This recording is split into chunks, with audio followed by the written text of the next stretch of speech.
आज हम आपको लेकर जाने वाले हैं एक ऐसे राज से भरी कहानी में जो नॉर्थ कैरोलिना के रोआनोक आइलैंड से जुड़ी है। हाँ, आपने सही सुना। आज हम बात करने वाले हैं रोआनोक कॉलोनी की, जिसे हम लॉस्ट कॉलोनी भी कहते हैं। तो चलिए शुरू करते हैं।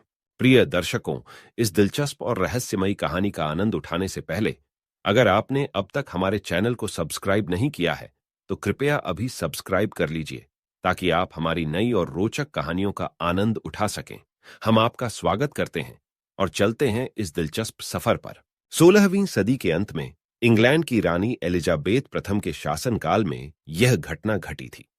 उस समय यूरोपीय देश नए विश्व में कॉलोनियां स्थापित कर रहे थे, लेकिन इंग्लैंड के पास ऐसी कोई कॉलोनी नहीं थी, जिस पर रानी एलिजाबेथ प्रथम ने 1578 में खोजीकर्ता सर हम्फ्री गिलबर्ट को नए विश्व में जाने और वहां कॉलोनी स्थापित करने की अनुमति दी।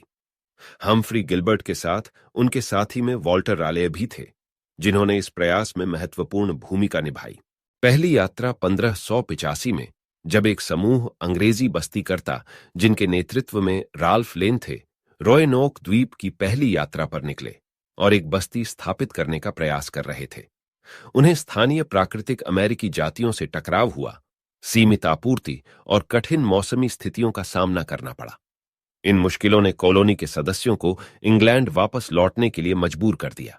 वापस आने के बाद सन 1587 में उन्होंने एक बार फिर से बस्ती बसाने की सोची और फिर दूसरी यात्रा 1587 में, जॉन व्हाइट के नेतृत्व वाली दूसरी यात्रा में, एक अधिक स्थायी बस्ती स्थापित करने की कोशिश कर रही थी।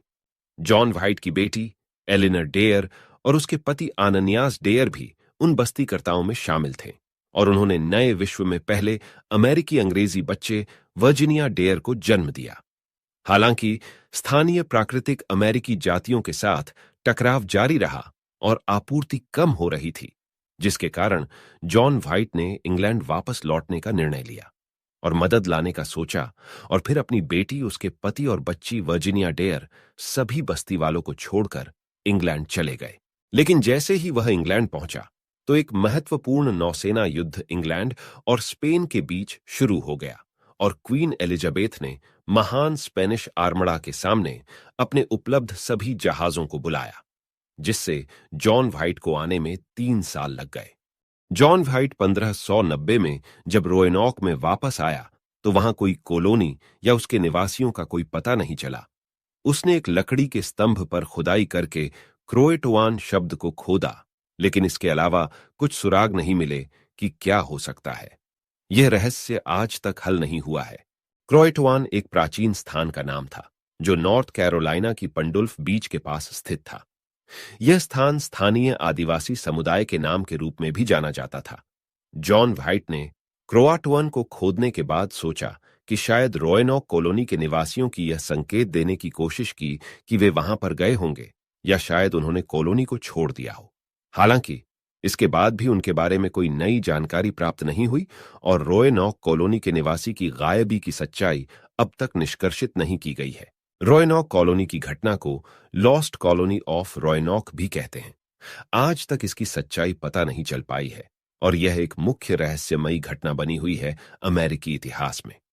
कुछ तीव्र मताधिकारियों का मानना है कि समय की कमी और तकलीफों के कारण ये लोग किसी दूसरे स्थल पर शिफ्ट हो सकते हैं, जबकि कुछ लोगों का विचार है कि नेटिव अमेरिकन समुदाय ने उन्हें अपनी शरण में लिया हो। इस विषय पर विभिन्न मत हैं, लेकिन आज तक यह रहस्य बनी हुई है।